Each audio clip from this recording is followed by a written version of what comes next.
Cuando mi nuera dijo, «Esto es ridículo, don Roberto solo estorba en la cocina», y mi hijo desvió la mirada pidiéndome que me retirara de la mesa en mi propia casa, algo se rompió dentro de mí.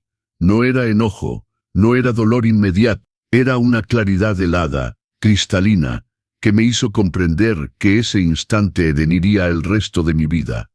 Porque en ese momento preciso, a mis 87 años, yo, Roberto Alejandro Mendoza, descubrí que me quedaba una última batalla por librar, y esa no la perdería. Me llamo Roberto Alejandro Mendoza, 87 primaveras a cuestas, viudo, antiguo chef, reconocido en todo Oaxaca, mi casa, esta hermosa casona colonial del centro histórico, con sus muros de cantera verde y su patio con bugambilias que miran hacia el templo de Santo Domingo. La compré en 1973 con el dinero que había ahorrado centavo por centavo, trabajando 16 horas diarias. Esperanza, mi esposa, partió en 2019, llevándose consigo la luz de esta casa. Desde entonces vivo aquí con mi hijo único, Eduardo, y su esposa Sofía. Bueno, vivo es una palabra muy grande. Diría más bien que sobrevivo bajo su techo, bajo mi propio techo. En realidad, ese domingo de Pascua, me había levantado al alba como es mi costumbre. Los viejos hábitos nunca mueren realmente. A las 5 de la mañana ya estaba en la cocina. Esa habitación inmensa con sus cazuelas de barro colgadas del techo, sus metates de piedra volcánica, que Esperanza tanto había deseado. Había decidido preparar una barbacoa de cordero de 7 horas, como lo hacía antaño para las fiestas familiares. El cordero venía del rancho El Encinal en Tinal en Tlacolula, esos criadores que conozco desde hace 40 años. Lo había comprado con mi propio dinero, en efectivo. Los billetes que siempre guardo en un sobre en el fondo de mi cartera. Recuerdo cada gesto de esa mañana. Marinar el cordero con chile guajillo, ajo asado, comino tostado, hojas de aguacate del árbol del patio.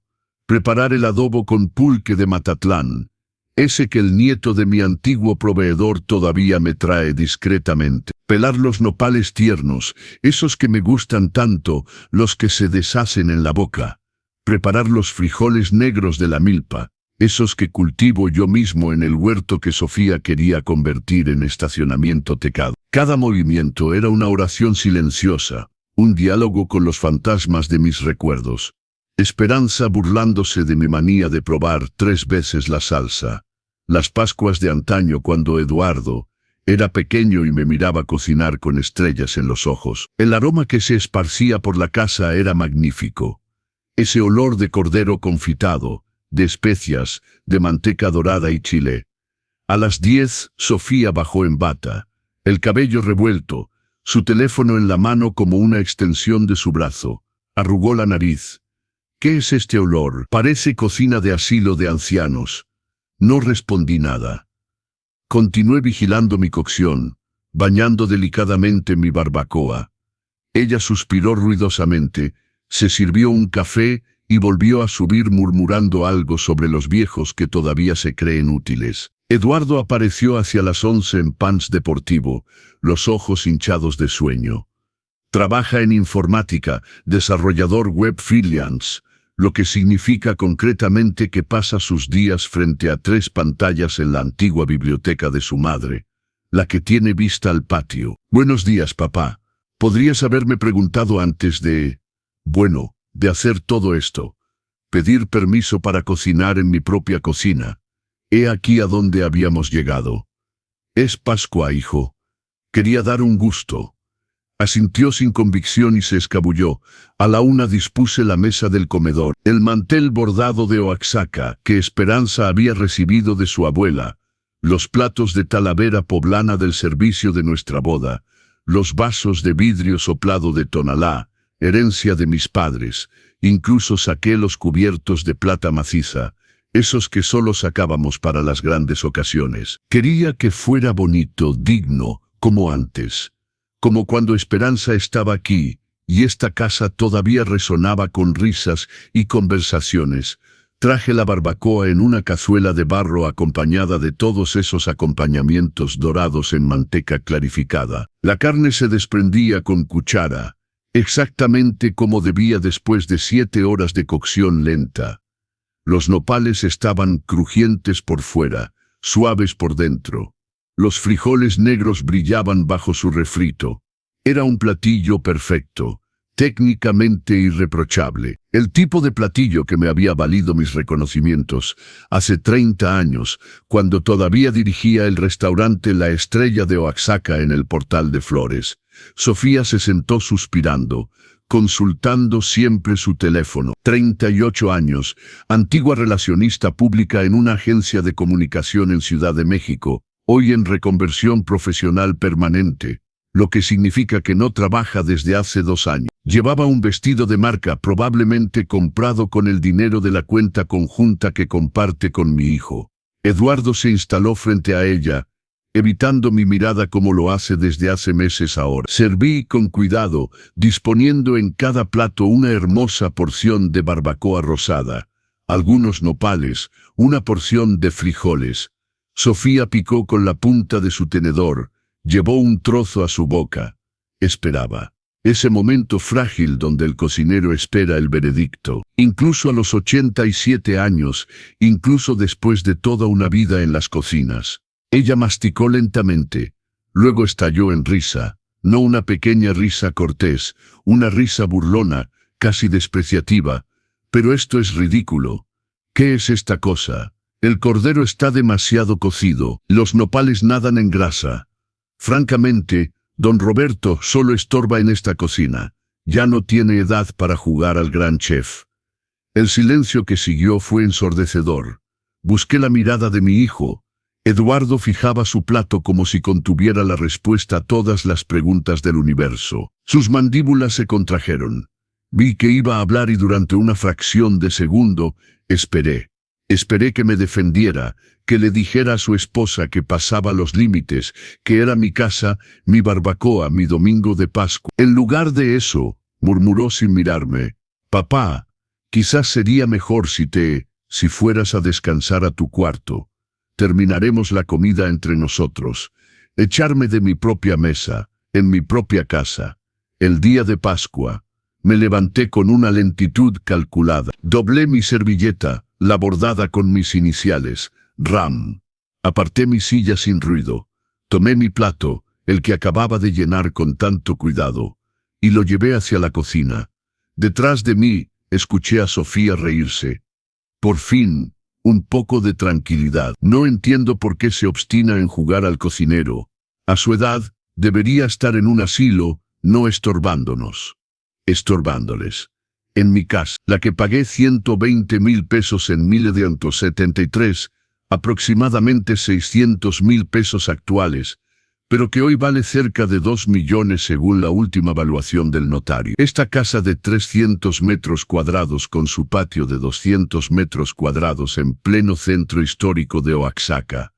Subí a mi cuarto en el piso superior, el más pequeño, el que daba antiguamente al patio interior. Eduardo y Sofía ocupan la suite principal con vestidor y baño privado, la que Esperanza y yo habíamos acondicionado con tanto amor.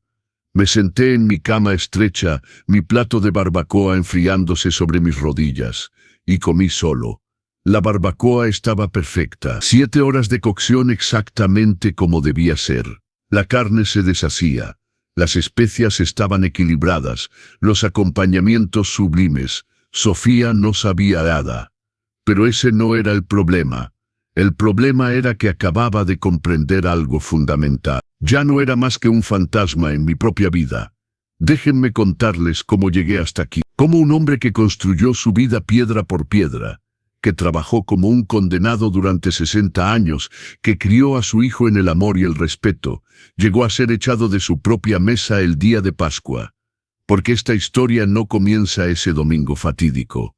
Comienza mucho antes, años antes, décadas quizás. Nací en 1939 en una familia modesta de Oaxaca. Mi padre era obrero en la fábrica de textiles. Mi madre, trabajadora doméstica en las casas de los ricos del barrio de Jalatlán. Vivíamos en un pequeño departamento de 2 piezas en la calle de García Vigil, encima de una tienda de abarrotes que siempre olía a café tostado y frijoles secos. Yo era el mayor de 4 hijos. El dinero era raro, contado, economizado centavo por centavo. Pero comíamos todos los días y sobre todo comíamos bien. Mi madre, Guadalupe, tenía ese don increíble de transformar casi nada en festín. Un esqueleto de pollo se convertía en un caldo dorado y nutritivo. Verduras un poco marchitas del mercado se metamorfoseaban en calabacitas guisadas perfumadas. El pan duro se reencarnaba en capirotada caramelizada que nos hacía salivar. Fue ella quien me transmitió ese amor por la cocina. No la cocina de los grandes restaurantes, todavía no, sino la cocina del corazón, la que alimenta el alma tanto como el cuerpo. A los 14 años, en 1953, dejé la escuela. Mi padre acababa de perder su empleo. Las fábricas cerraban una tras otra. Era necesario que yo trajera dinero a casa. Me presenté en todos los restaurantes de Oaxaca, buscando un puesto de ayudante de cocina, de lavaplatos, lo que fuera. Fue don Agustín Ramírez, propietario del restaurante El Portal Oaxaqueño en el Zócalo, quien me dio mi oportunidad. Estás muy flaco, muchacho, pero pareces voluntarioso. Veremos qué vales. Comencé pelando verduras, lavando vajilla, cargando cajas, 12 horas al día, 6 días a la semana, por 80 pesos al mes. Una miseria, pero estaba en el paraíso, porque entre 2 tareas, miraba, observaba, aprendía. El chef de cocina, don Emilio Velasco, era un hombre tosco, exigente, perfeccionista hasta la manía, pero era un genio. Sus moles eran poemas líquidos, sus carnes se derretían hasta llorar, sus postres, obras de arte comestibles. Me tomó bajo su ala sin decírmelo realmente, me dejaba probar, corregir mi paladar. Me explicaba por qué tal cocción en lugar de tal otra, por qué este chile en la salsa y no otro. Roberto, la cocina es química y amor. Si no tienes ambos, no tendrás nada. Durante 7 años trabajé en el Portal Oaxaqueño. Subí los escalones, ayudante, cocinero, luego segundo chef. Dormía en un cuarto de azotea en la calle de Tinoco y Palacios. 6 metros cuadrados, una cama, una silla, un lavabo. En invierno veía mi aliento condensarse. En verano el calor era sofocante, pero me importaba poco. Era joven, era libre, y aprendía el oficio más hermoso del mundo. Fue en 1960. A los 21 años que conocí a Esperanza, trabajaba como mesera en el restaurante. 19 años, ojos color café brillantes de inteligencia, una sonrisa que iluminaba el salón. Venía del campo oaxaqueño, de Santa María Atzompa, hija de alfareros. Tenía esa frescura, esa autenticidad que las muchachas de la ciudad ya habían perdido. El flechazo solo existe en las novelas, decía mi madre. Estaba equivocada. Desde el primer día que Esperanza entró a la cocina para transmitir una orden, algo se activó en mí. Su manera de reír con los clientes, su forma de llevar los platos con gracia, su profesionalismo mezclado con calidez humana. Me tomó 3 meses atreverme a hablarle de otra manera que para el servicio. Una noche de junio, después del cierre, mientras ella contaba sus propinas en una mesa, me acerqué, el corazón latiendo como tambor. Esperanza, me gustaría invitarla a tomar algo, si quiere cuando tenga tiempo, sin obligación. Me miró con esa sonrisa de lado que se convertiría en mi brújula durante los 60 años siguientes. ¿Tomar algo con usted, Roberto, el señor que se sonroja cada vez que entro a la cocina? Debí ponerme escarlata. Efectivamente ella estalló en risa. No con maldad, con ternura. De acuerdo. El domingo por la tarde si está libre. Nos casamos en 1962 en el registro civil de Oaxaca, luego en la iglesia de la Soledad. Una ceremonia modesta, 40 invitados. Una comida preparada por mis propias manos y las de mi mentor, don Emilio. Esperanza llevaba un vestido simple de encaje blanco, comprado de segunda mano y retocado por su madre. Era la mujer más hermosa que jamás había visto. Nuestra luna de miel, 2 días en Monte Albán, en una pequeña posada que conocíamos. No teníamos dinero para más, pero teníamos lo esencial. Amor, esperanza y proyectos que rebosaban de nuestras cabezas. Durante los primeros años de nuestro matrimonio, vivimos en un departamento de 2 habitaciones en la calle de Bustamante. Encima de una tlapalería, Esperanza continuó trabajando en el restaurante hasta justo suficiente para vivir decentemente. No suficiente para ahorrar. Eduardo nació el 12 de marzo de 1965, un viernes por la mañana lluviosa. 3 kilos 200 pulmones que funcionaban de maravillas y juzgo por sus gritos. Recuerdo ese momento cuando la enfermera me lo puso en los brazos. Este pequeño ser rojo y arrugado que era mi hijo, mi heredero, mi futuro. Lloré como un niño. Esperanza estaba exhausta pero radiante. Tiene tus ojos, Roberto, y mi carácter, espero. Los años que siguieron fueron difíciles pero felices. Esperanza se ocupaba de Eduardo a tiempo completo. Yo trabajaba como un endemoniado. En 1968, don Emilio Velasco se jubiló. Postulé para el puesto de chef de cocina. Contra todo pronóstico, don Agustín Ramírez me eligió. A los 29 años era chef de un restaurante reconocido en la Guía Gastronómica de México. La presión era inmensa. Mantener la reputación, innovar sin traicionar el legado de don Emilio. Formar un equipo, gestionar proveedores, stocks, costos. Regresaba raramente antes de medianoche. Salía a las 6 de la mañana. Eduardo crecía sin conocerme realmente. Era Esperanza quien le daba el baño, quien le contaba historias, quien curaba sus raspones. Pero cada centavo que ganaba lo guardaba en una caja de zapatos primero, luego en una libreta de ahorro en la caja de ahorros de Oaxaca. Mi objetivo era claro: un día tener mi propio restaurante, ser mi propio patrón, construir algo duradero para mi familia. En 1973, la oportunidad se presentó. Un local se liberaba en el Portal de Flores, en pleno corazón del Zócalo de Oaxaca. 120 metros cuadrados, cocina profesional equipada, salón para 60 comensales. El propietario pedía 120,000 pesos, aproximadamente 600,000 pesos actuales. Había ahorrado 70,000 pesos en 6 años. El banco me prestó el resto después de estudiar mi proyecto.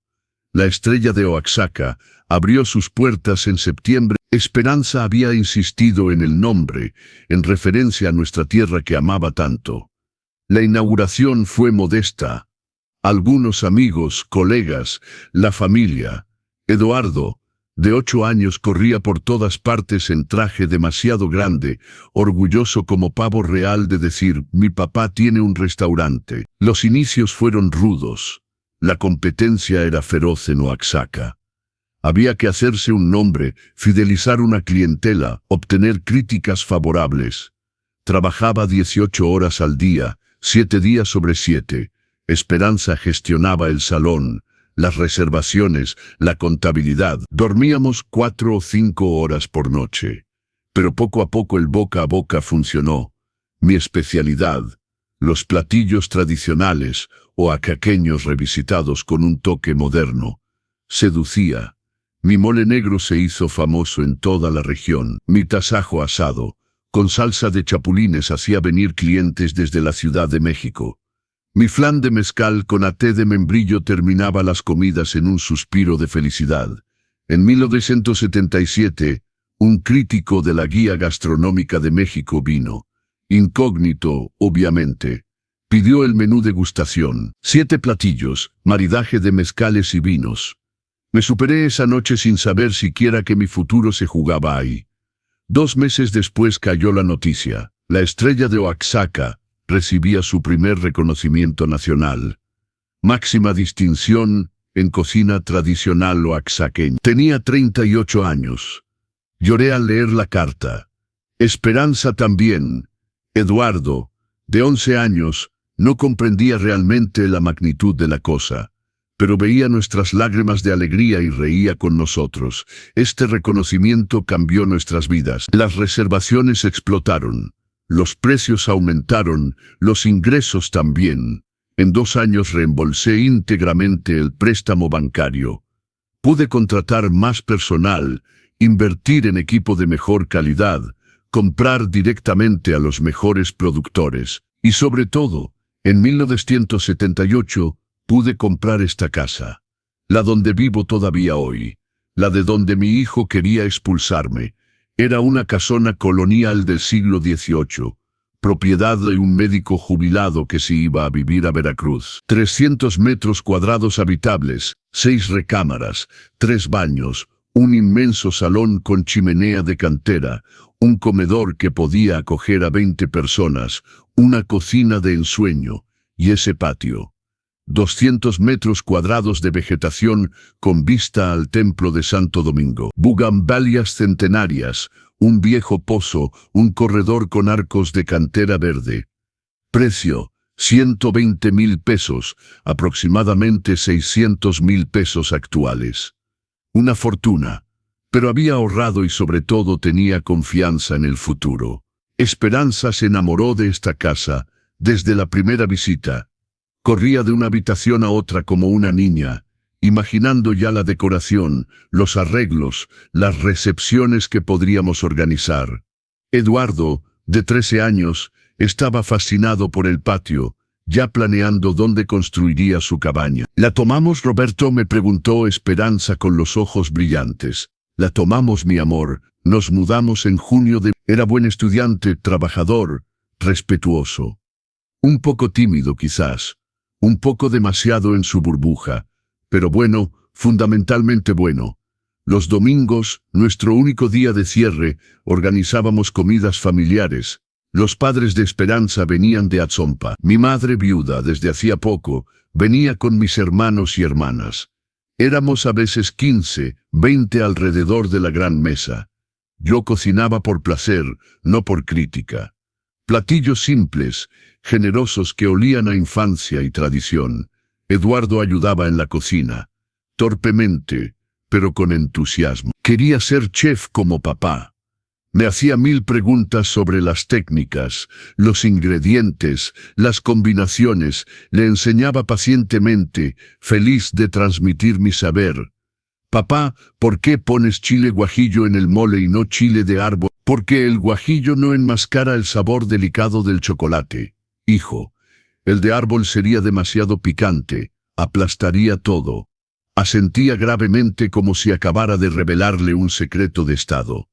En 1900, la estrella de Oaxaca obtenía el Premio Nacional de Gastronomía Tradicional.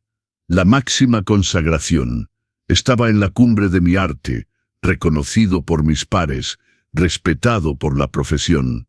Los grandes chefs venían a cenar a mi restaurante. Ministros, artistas, empresarios reservaban con meses de anticipación.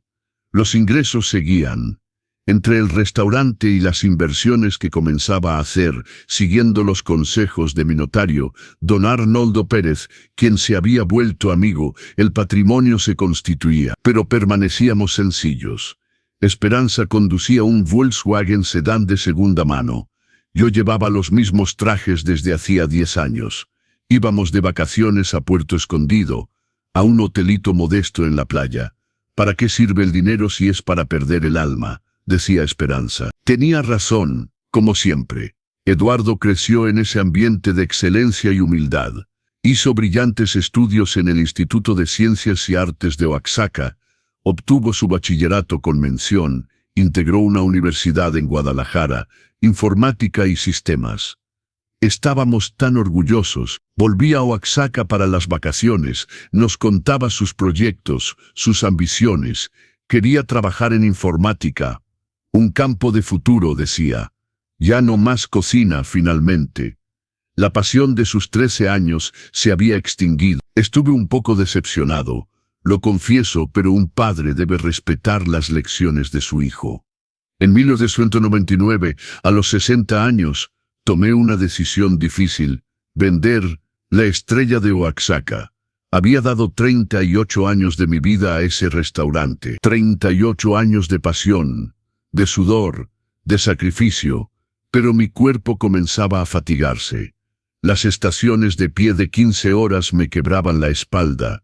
El calor de los fogones me agotaba y sobre todo quería disfrutar de Esperanza, de nuestra casa, de nuestro patio antes de que fuera demasiado tarde. Un grupo hotelero de Puebla me hizo una oferta generosa. 2 millones de pesos, aproximadamente 10 millones actuales. Acepté con la condición de que guardaran el nombre, el espíritu y sobre todo mi equipo. Prometieron todo, no cumplieron ninguna de sus promesas. 2 años después, la Estrella de Oaxaca cerraba, transformada en un bar de tapas moderno. Mi legado culinario fue barrido. Eso me rompió el corazón. Pero tenía el dinero de la venta. Don Arnoldo Pérez me aconsejó. Una parte en seguro de vida, una parte en inversiones diversificadas, una parte para comprar 2 departamentos en el centro histórico de Oaxaca, en la calle de Alcalá, bienes que tomarían valor y me generarían ingresos de renta. En paralelo, mi pensión de jubilación de chef empresario resultó confortable. 22,000 pesos netos al mes, agregados a los 8,000 de rentas.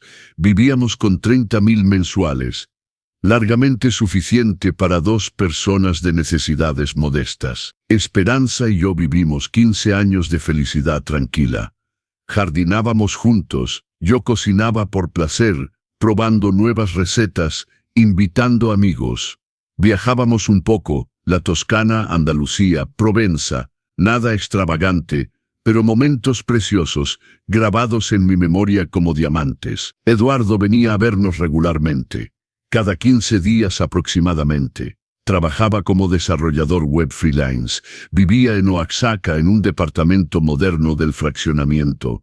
Reforma, parecía feliz, realizado, independiente. Nos hablaba de sus clientes, de sus proyectos, de su vida de soltero empedernido.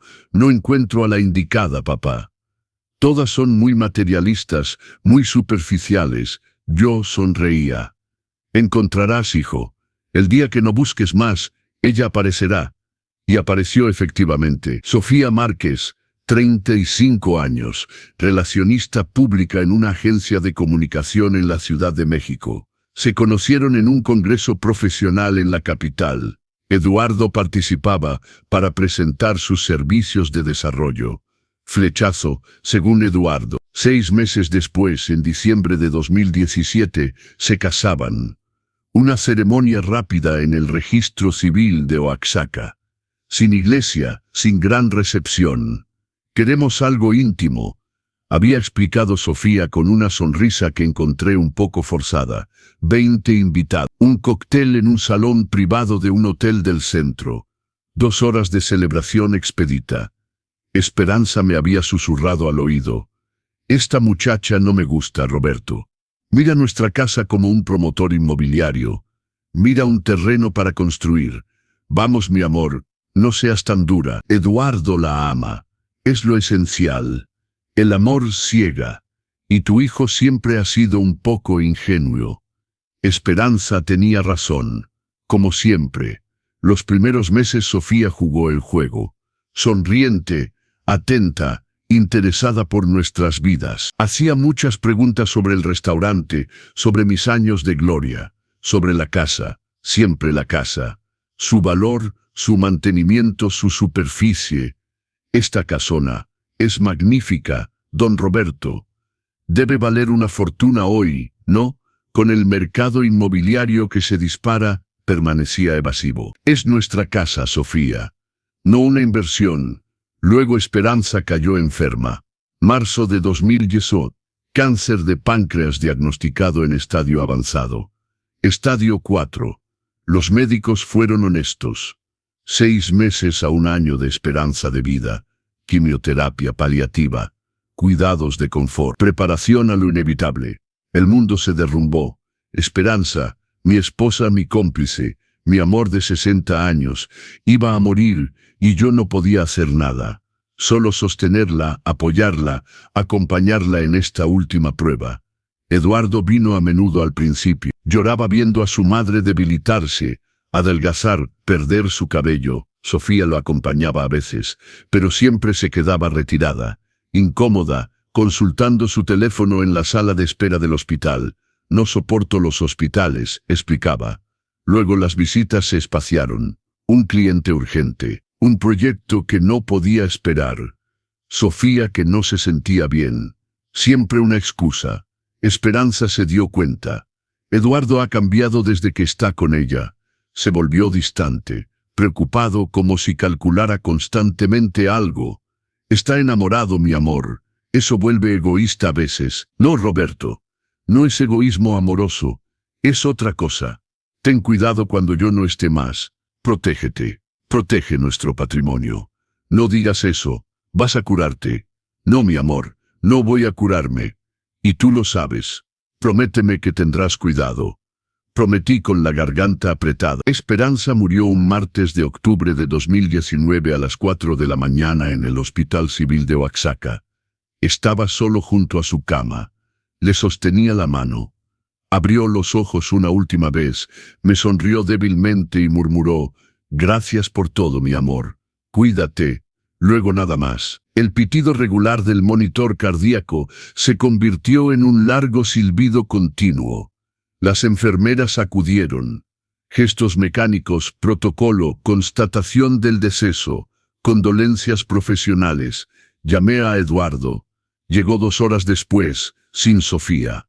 «No soporta los hospitales», repitió. Lloró al ver el cuerpo de su madre, pero sus lágrimas me parecieron, ¿cómo decirlo?, esperadas, como si interpretara el papel del hijo afligido sin en mente sentir la pérdida. Los funerales se llevaron a cabo en el Panteón General un sábado lluvioso de noviembre. 200 personas vinieron, antiguos clientes del restaurante, amigos, la familia. Sofía estaba ahí, con vestido negro de marca, lentes oscuros incluso bajo la lluvia, consultando discretamente su teléfono durante la homilía. Después del entierro, después de la partida de los últimos invitados, Eduardo me tomó aparte en el salón funerario. «Papá, no puedes quedarte solo en esta gran casa. A tu edad es peligroso, y si te caes en la escalera, y si tienes un malestar en la noche». Sofía y yo reflexionamos. «Vamos a venir a instalarnos contigo. Así estarás seguro. Podremos ocuparnos de ti». En el momento me conmovió. Mi hijo se preocupaba por mí. Quería protegerme, cuidar de su viejo padre. Estaba frágil, de luto, vulnerable. Dije que sí. ¡Qué error monumental! ¡Qué ingenuidad criminal! Se mudaron 3 semanas después, noviembre de 2000. Usted comprende, Eduardo y yo necesitamos espacio. Usted estará muy bien en el cuarto del fondo. Es más tranquilo, más adaptado para que descanse. El cuarto del fondo, el que usábamos como bodega, 12 metros cuadrados, una cama individual, un armario tambaleante. El cuarto de servicio, en suma. Protesté débilmente, Sofía insistió firmemente. Eduardo desvió la mirada. Cedí porque todavía estaba de luto, porque ya no tenía fuerzas para pelear, porque quería creer que era temporal. Las primeras semanas todo parecía soportable. Sofía preparaba a veces la cena. Platillos industriales recalentados, arroz instantáneo, nuggets de pollo congelados. Nada que ver con la cocina verdadera, pero al menos hacía un esfuerzo. Eduardo se ocupaba de algunas compras. Me preguntaba qué necesitaba, compraba mis marcas preferidas. Pasaba de vez en cuando por mi cuarto para ver cómo estaba. Pero muy rápido la atmósfera cambió. Sutilmente primero, luego cada vez más abiertamente. Una mañana de diciembre de 2019, bajé a las 6 para preparar mi café. Sofía ya estaba en la cocina en bata, con aire contrariado. «Don Roberto, necesitamos hablar. Hace demasiado ruido por las mañanas. Las puertas que cierran de golpe, la cafetera que ruge, sus pasos en la escalera. Eduardo trabaja hasta tarde en la noche. Necesita dormir. Podría ser más discreto. Ser discreto en mi propia casa, para no molestar a la gente que vivía en mi casa gratuitamente. Voy a tener cuidado, Sofía. Y ya que estamos en esto, Esta costumbre de cocinar todos los días es realmente necesaria. Perfuma toda la casa. Nos da hambre cuando no siempre tenemos ganas de comer sus platillos pesados y grasosos. Mis platillos pesados y grasosos, mis creaciones que habían recibido los máximos reconocimientos nacionales. Cocino para mí y Sofía, no están obligados a comer lo que preparo. Justamente, es un desperdicio. La electricidad del horno, el gas de las hornillas, el agua para los trastes. Todo eso cuesta caro. Habría que pensar en economizar. En mi casa, pagada desde hacía 30 años, con mi dinero, mis facturas pagadas con mi pensión. Febrero de Sofía apareció una noche con un fajo de documentos y su sonrisa más melosa. Don Roberto, reflexionamos con Eduardo, para simplificar la gestión de la casa. Sería más práctico que depositara su pensión en una cuenta conjunta que vamos a crear los tres. Así pagamos centralmente todos los gastos: electricidad, agua, gas, impuestos, comida, mantenimiento, y le daremos un poco de dinero para gastos personales cada semana, digamos 1,000 pesos. Será mucho más simple. Ya no tendrá que preocuparse por las facturas, las transferencias, todo eso. Nos ocupamos de todo. Dinero para gastos personales. 1,000 pesos por semana, cuando mi pensión era de 22,000 pesos al mes y mis rentas de 8,000. 30,000 pesos mensuales, de los cuales querían dejarme 4,000. Rechacé cortésmente pero firmemente. Le agradezco, Sofía, pero prefiero gestionar mis cuentas yo mismo. Estoy acostumbrado. Su sonrisa se congeló.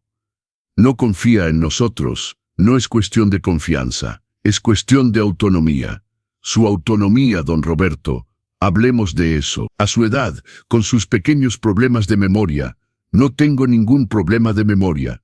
En serio, porque la semana pasada olvidó cerrar el gas. Mentira, nunca olvido cerrar el gas. Nunca. 60 años de oficio. Reflejos anclados en la médula. Eduardo intervino, incómodo. Papá, es realmente más práctico así. Confía en nosotros. No, Eduardo, es no. Sofía salió de la cocina dando un portazo. Eduardo me miró con esa mezcla de reproche y resignación que se convertiría en su marca de fábrica.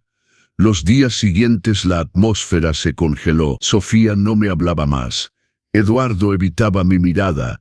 Se encerraban en su cuarto, susurrando conversaciones que no escuchaba pero cuyo tenor adivinaba. Marzo de 2000. Usted tiene su cuarto. El patio también se había vuelto su territorio. Hacemos yoga, necesitamos concentración. Me encontraba confinado en mi cuarto minúsculo como un prisionero en su celda.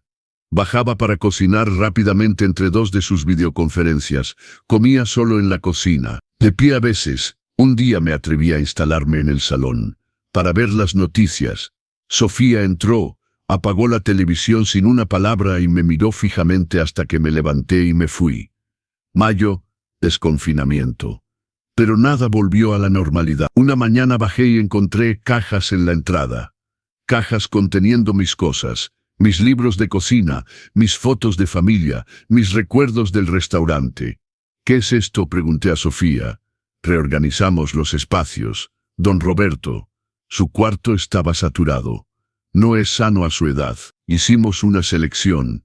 Las cosas útiles están en las cajas. El resto lo tiramos, en los contenedores afuera. El camión de recolección pasa mañana. Me precipité afuera. 3 grandes bolsas negras de basura. Las abrí con el corazón latiendo. Adentro fotos de Esperanza y yo el día de nuestra boda. El delantal de cocina que llevaba don Emilio Velasco, mi mentor, y que me había regalado el día de mi partida. Las primeras críticas de la Estrella de Oaxaca enmarcadas. El diploma de mi premio nacional. Decenas de libros de recetas anotados de mi puño. Toda mi vida profesional tirada como desecho. Recuperé todo, temblando de rabia y pena. Subí las bolsas a mi cuarto. Sofía me miró hacer con una sonrisa burlona. Ve, don Roberto, es exactamente lo que decía. Acumula. A su edad hay que saber soltar, desapegarse de lo material, desapegarme de mis recuerdos, de mi vida, de mi identidad. Fue ahí, creo, que algo se rompió definitivamente en mí, o más bien que algo se despertó. Una lucidez fría, una determinación que creía extinta. No me respetaban, no me amaban. Me toleraban esperando que muriera para heredar, y era tiempo de que reaccionara. Junio de 2000, comencé a observar, realmente observar, sus hábitos, sus conversaciones, sus gestos. Anotaba mentalmente, en un pequeño cuaderno que guardaba escondido bajo mi colchón. Noté que Sofía recibía paquetes casi todos los días. Ropa de lujo, marcas de alta gama. Hermès, Louis Vuitton, Chanel. Cientos, a veces miles de pesos por pedido. Noté que Eduardo consultaba a menudo sitios de apuestas deportivas en su computadora. Noté que salían a cenar al restaurante 2, 3 veces por semana. Establecimientos gastronómicos, 1.500 pesos por velada. ¿De dónde venía el dinero? Eduardo ganaba decentemente su vida, cierto, pero no suficiente para ese tren de vida. Sofía no trabajaba más desde su llegada a Oaxaca. Oficialmente en reconversión profesional. Julio de 2020. Encontré la respuesta por casualidad, ordenando el correo en el aparador de la entrada. Un sobre cayó, una carta del banco dirigida a Eduardo. Abierta, no debí leerla, pero lo hice. Era un estado de cuenta. Una cuenta de ahorros que Esperanza había abierto a nombre de Eduardo en 1990 para sus 25 años, y en la cual depositábamos regularmente dinero. Una cuenta de la cual yo era cotitular, que consultaba raramente. Saldo enero 2020, 280,000 pesos. Saldo julio 2020, 32,000 pesos. 248,000 pesos desaparecidos en 6 meses. Verifiqué los movimientos. Retiros regulares, 20,000 aquí, 15,000 allá, 10,000 acullá. Siempre por debajo del umbral de 50,000 pesos que habría desencadenado una alerta automática. Eduardo había vaciado la cuenta sin pedirme, sin prevenirme. Era su cuenta, cierto. Pero yo era cotitular, y sobre todo, era el dinero que su madre y yo habíamos ahorrado para él, para su futuro. Para un proyecto importante, no para financiar los caprichos de Sofía y sus apuestas perdidas. Confronté a Eduardo esa misma tarde. Esta cuenta de ahorros, la vaciaste, parpadeó. La necesitaba. Inversiones profesionales, equipo informático, 248,000 pesos de equipo informático. Y capacitaciones para perfeccionarme. Mentira. Lo veía en sus ojos. En su manera de tartamudear. Es para Sofía, para su ropa, para sus restaurantes. No, bueno papá, tenemos derecho a disfrutar un poco de la vida. No, Eduardo, este dinero era mío de todas formas. Este dinero era para tu futuro, para comprar un bien inmueble, crear tu empresa, algo sólido, no para despilfarrarlo en futilidades. Tus futilidades, como dices, es mi vida. Y además, seamos honestos, papá, tú tienes los medios de sobra. Tienes esta casa que vale una fortuna, tus departamentos, tu pensión confortable. Nosotros batallamos. Es normal que nos ayudes. Que los ayude, alojándolos gratuitamente en mi casa que vale 2 millones de pesos, pagando todos los gastos, la comida, el mantenimiento, mientras él derrochaba decenas de miles de pesos en superfluidades. Si batallan tanto, Eduardo, encuentra un empleo verdadero, un contrato fijo, un salario estable. El trabajo asalariado es la esclavitud moderna. Papá, tú no puedes comprender. Eres de otra generación. La esclavitud moderna. El muchacho que había crecido en la comodidad, que nunca había carecido de nada, que había estudiado en las mejores escuelas, me hablaba de esclavitud. Esta conversación no llevó a ninguna parte. Eduardo se cerró. Sofía, que había escuchado detrás de la puerta, entró furiosa. «Es usted egoísta, don Roberto. Guarda todo para usted mientras su hijo se defiende para sobrevivir. Tiene millones que duermen y se niega a ayudarlo». «¿Millones? ¿Cómo lo sabes? Vimos las cartas de su notario. Esta casa vale al menos 2 millones de pesos, sus departamentos igual, sin contar sus inversiones, sus seguros de vida. Habían hurgado en mis papeles, violado mi intimidad, calculado mi patrimonio. Salga de esta habitación, Sofía. ¿Qué? Dije salga. Esta conversación no le concierne. Todo lo que toca al dinero en esta familia me concierne. Soy la esposa de su hijo. Es una invitada en mi casa, y acaba de pasar los límites. El silencio que siguió estaba cargado de electricidad. Sofía me miraba fijamente, los puños apretados, el rostro escarlata. Eduardo miraba hacia otro lado, cobarde como siempre. Finalmente ella escupió: un día, viejo desecho, esta casa será nuestra, y ese día será usted quien se largue. Salió dando un portazo. Eduardo la siguió sin una palabra, sin una mirada para mí. Esa noche, acostado en mi cama estrecha en mi cuarto minúsculo, tomé una decisión.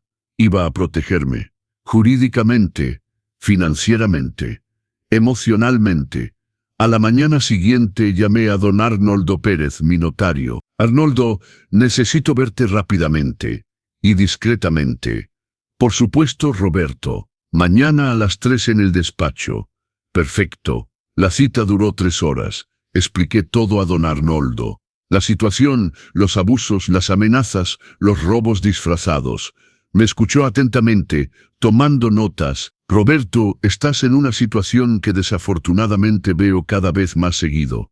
Hijos que se aprovechan de sus padres ancianos, que los despojan progresivamente. Hay que actuar. Y rápido.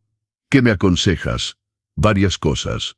Primero, asegurar tu patrimonio. Crear un fideicomiso para los departamentos. Solo tú como fideicomitente. Modificar los beneficiarios de tu seguro de vida. Redactar un testamento nuevo, perfectamente blindado. Luego, documentar todos los abusos, fotos, grabaciones si es posible, testimonios. Construir un expediente jurídico sólido. Y para la casa, es más delicado. Mientras vivan ahí no puedes expulsarlos fácilmente. Es tu hijo, pero puedes tomar medidas preventivas. Una donación con reserva de usufructo a una fundación, por ejemplo. Así a tu muerte la casa no irá a Eduardo sino al organismo que hayas elegido.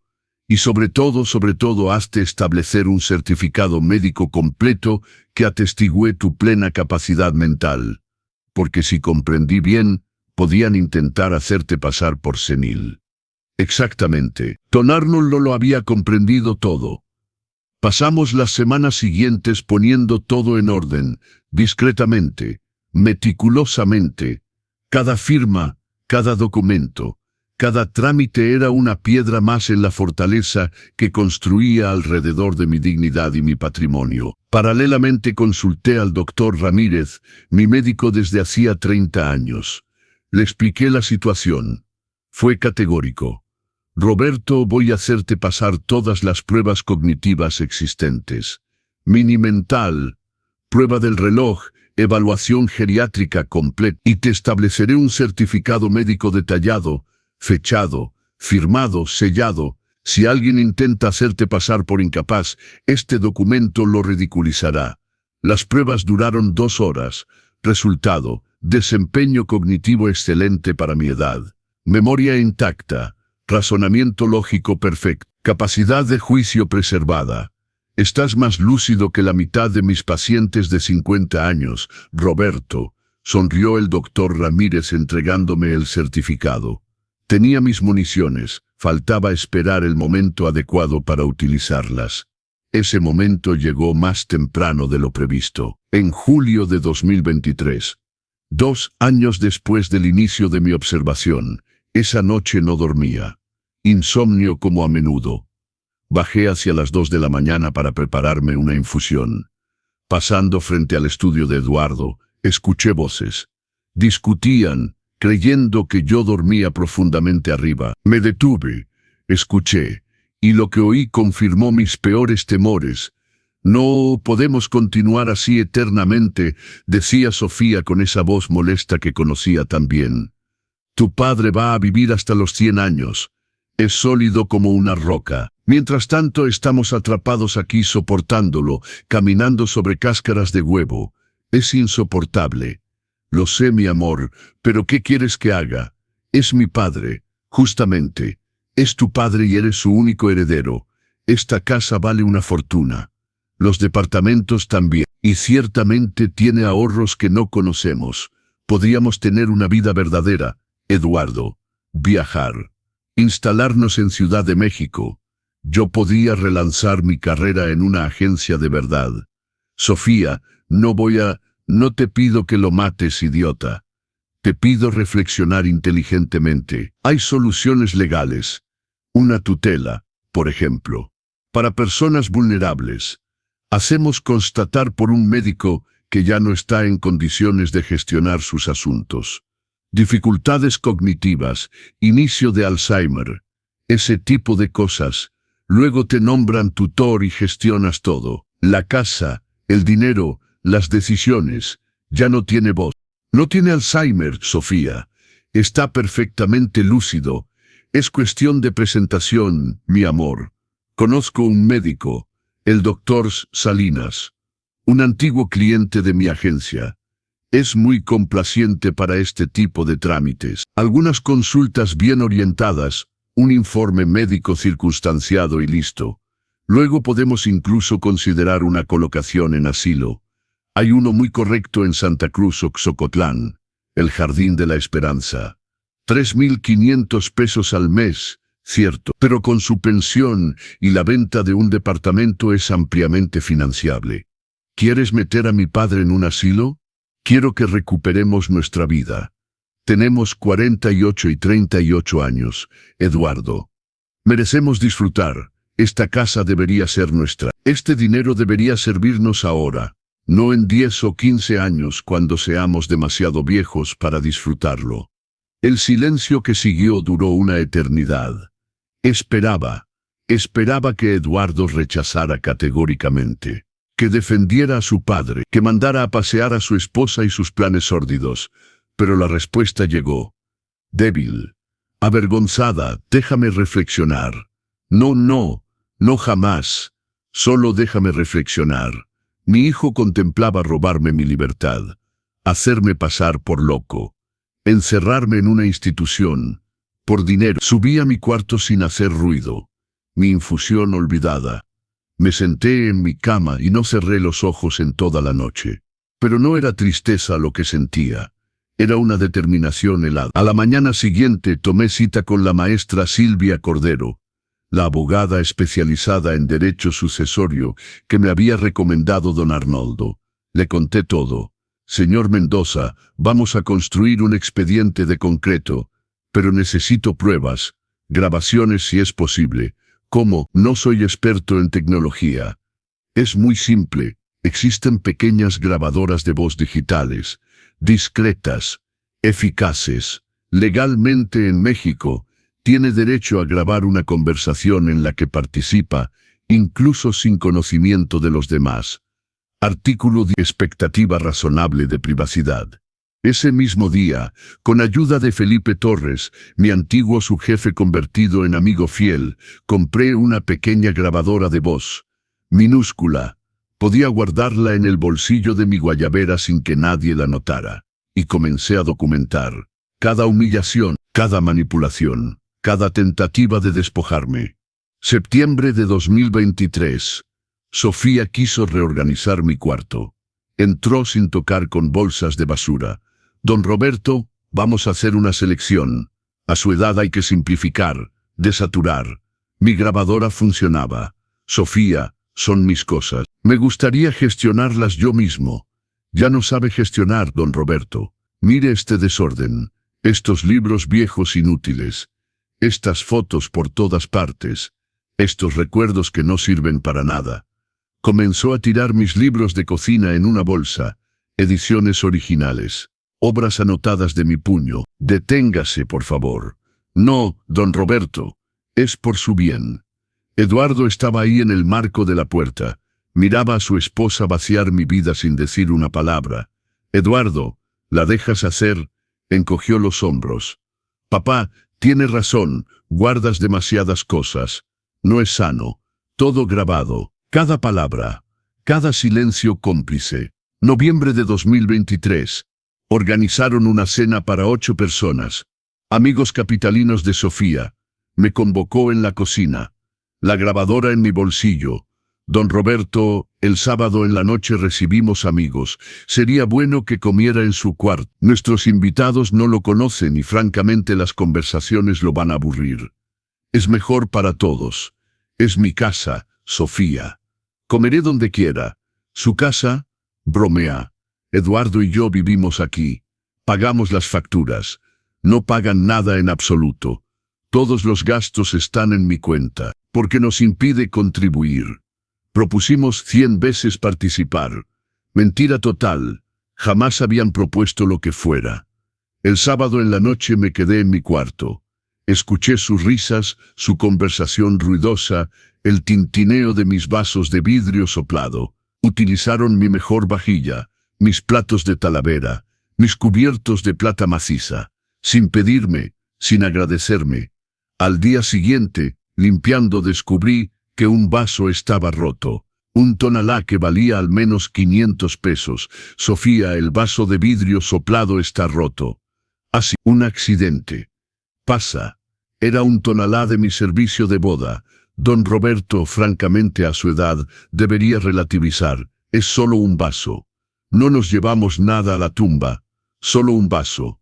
Un pedazo de mi historia con esperanza, reducido a solo un vaso. Diciembre. Sofía comenzó a hablar abiertamente del doctor Salinas. Don Roberto debería consultar un geriatra. Es importante a su edad. El doctor Salinas es excelente. Se ocupa específicamente de personas mayores. Le hice cita para el martes próximo. Grabadora encendida. No necesito geriatra, Sofía. Tengo mi médico de cabecera. El doctor Ramírez es gentil, pero no está especializado. El doctor Salinas hará un balance completo. Es importante para su seguridad. Para mi puesta bajo tutela, quiere decir. Rechaza cuidar su salud. Eduardo, ¿oyes esto? Eduardo suspiró. Papá, hazlo para tranquilizarnos. Finalmente acepté, sabiendo exactamente lo que se tramaba. La cita estaba fijada el 15 de enero de 2024. El doctor Salinas era exactamente lo que imaginaba. Consultorio privado lujoso en Reforma. 55 años. Traje de 3 piezas. Sonrisa profesional un poco demasiado amplia. Mi grabadora funcionaba en mi bolsillo. La consulta duró 45 minutos. Preguntas orientadas, sesgadas, concebidas para hacerme decir que estaba confuso, perdido, incapaz. Señor Mendoza, ¿qué día es hoy? Martes 15 de enero de 2024. ¿Y qué edad tiene? 86 años. ¿Vive solo? Con mi hijo y mi nuera. ¿Y quién gestiona sus cuentas, sus facturas? Yo mismo. ¿De verdad? ¿Está seguro? Porque la señora Márquez me explicó que tenía a veces dificultades. La señora Márquez se equivoca. Gestiono mis asuntos perfectamente. Tomó notas con aire dubitativo. ¿Le sucede olvidar cosas, no saber dónde está? Jamás. Su familia se preocupa por usted. Mi familia se preocupa sobre todo por mi patrimonio. Levantó los ojos, sorprendido. ¿Qué quiere decir? Exactamente lo que digo, doctor. No soy senil. Sé perfectamente lo que pasa y sé por qué estoy aquí. El resto de la consulta fue tenso. Al final me estrechó la mano con una sonrisa crispada. Voy a hacer un informe completo para su familia, señor Mendoza. Haga, doctor. Haga. 2 semanas después Sofía recibió el informe. Nunca vi el contenido oficial, pero imagino fácilmente. El señor Mendoza presenta signos de confusión, de trastornos de memoria, de dificultades para gestionar sus asuntos corrientes. Una colocación bajo protección jurídica sería deseable, salvo que este informe no tenía ningún valor frente al certificado del doctor Ramírez, establecido por mi médico tratante de 30 años, con pruebas completas como apoyo. Abril de 2024. Las cosas se aceleraron. Sofía encontró un pretexto para hurgar en mi escritorio. Buscaba mis papeles, mis estados de cuenta bancarios, mis documentos de seguro de vida. No los encontró, porque todo estaba en casa de don Arnoldo, a salvo. Su frustración era palpable. Mayo de 2024, Eduardo me anunció que iban a renovar la casa. Papá, esta casa es vieja. Hay que modernizarla para que guarde su valor. Vamos a hacer trabajos importantes. Impermeabilización del techo, cambio de ventanas, renovación de la cocina y los baños. Va a costar caro. Unos 300,000 pesos, pero es una inversión. 300,000 pesos de trabajos en mi casa sin mi autorización. ¿Y quién va a pagar esos trabajos? Pues tú, papá. Es tu casa. Justamente, es mi casa, y no quiero trabajos. No puedes quedarte en el pasado. Esta casona se cae a pedazos. Mi casona estaba perfectamente mantenida. Techo impermeabilizado en 2016. Ventanas cambiadas en 2000. Los vamos a hacer de todas formas. Por tu bien. Por mi bien. O para desalojarme temporalmente, colocarme en algún lugar durante los trabajos y nunca dejarme volver. Fue en ese momento, en mayo de 2024, que supe que era tiempo de actuar, que no podía esperar más, que iban a pasar a la acción y que debía adelantarme. Convoqué una reunión con don Arnoldo y la maestra Cordero. Finalizamos todos los documentos. La donación con reserva de usufructo a la Fundación Mexicana de Apoyo a la Vejez. El testamento nuevo. Los cambios de beneficiarios. La constitución del expediente jurídico con todas las grabaciones transcritas y certificadas. Todo estaba listo. Solo esperaba el detonador. El momento en que cruzarían la línea roja una última vez. Ese momento llegó ese domingo de Pascua, cuando Sofía se rió de mi barbacoa, cuando Eduardo me pidió que dejara mi propia mesa, cuando comprendí que ya no era más que un obstáculo a eliminar. El lunes siguiente al domingo de Pascua, me levanté muy temprano, me puse mi mejor traje, el de lana gris que llevaba en las grandes ocasiones del restaurante. Fui a la peluquería para que me afeitaran. Tomé un taxi hasta el despacho de don Arnoldo Pérez. Arnoldo, vamos, hoy, sonrió. Esperaba este momento, Roberto. Todo está listo. A las 11 de la mañana todos los documentos estaban firmados. La donación estaba registrada, irrevocable. La casa, los departamentos, todo estaba protegido. A las 2 de la tarde, el licenciado Gutiérrez, notificador judicial, se presentó en el 24 de la calle García Vigil. Eduardo y Sofía estaban ahí, sorprendidos por esta visita inesperada. Señor Mendoza, ¿podría confirmar su identidad? Decliné mi estado civil con voz clara y firme. Eduardo y Sofía me miraban perplejos. Lo que siguió lo conocen. La notificación de la donación. El anuncio de la demanda judicial por tentativa de fraude. La notificación de desalojo. Sus rostros. La estupefacción. La rabia. La incredulidad. Papá, ¿qué hiciste? Lo que debí hacer hace tiempo, Eduardo. Protegerme. De ti, de tu esposa, de su codicia. Las semanas que siguieron fueron tensas pero liberadoras. Sofía no me dirigía más la palabra, lo que era un alivio. Eduardo oscilaba entre la cólera fría y las tentativas patéticas de reconciliación. Intentaron hacer anular la donación. Su abogado alegó influencia indebida, captación de herencia, donación disfrazada. Don Arnoldo los pulverizó con los certificados médicos, las grabaciones, los testimonios. El juez fue contundente en su decisión. Aparece claramente que el señor Roberto Alejandro Mendoza, lejos de ser una persona vulnerable manipulada, demostró una lucidez y anticipación notables. Frente a las maniobras fraudulentas de su hijo y su nuera, la donación contestada es perfectamente válida y responde a una voluntad claramente expresada de proteger su patrimonio contra herederos indignos. Demanda rechazada. El proceso penal tuvo lugar en septiembre. La sala de audiencias estaba llena. Testimonié calmadamente. Fatualmente, las grabaciones fueron difundidas. Escuchar la voz de Sofía planificando mi puesta bajo tutela. Escuchar a Eduardo aceptar creó un malestar palpable. El fiscal fue implacable en su alegato. Lo que vemos aquí, señoras y señores, es la peor forma de traición familiar. Hijos que, no contentos con vivir gratuitamente en casa de sus padres ancianos, planifican metódicamente despojarlo de su libertad y sus bienes. El uso de un médico complaciente, la falsificación de certificados médicos, la búsqueda de un establecimiento para colocarlo contra su voluntad. Todo esto con el único fin de enriquecerse. Afortunadamente, el señor Mendoza tuvo la presencia de espíritu, el coraje y los recursos para protegerse. Requiero 18 meses de prisión con suspensión condicional y 50,000 pesos de multa para Eduardo Mendoza. 2 años con suspensión y 80,000 pesos de multa para Sofía Márquez. Así como una prohibición de contacto durante 5 años. El veredicto cayó en octubre de 2000, conforme a las requisitorias.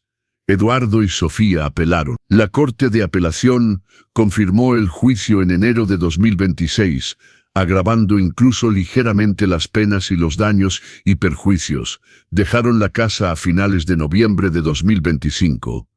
Los vi cargar sus cosas en un camión de mudanza.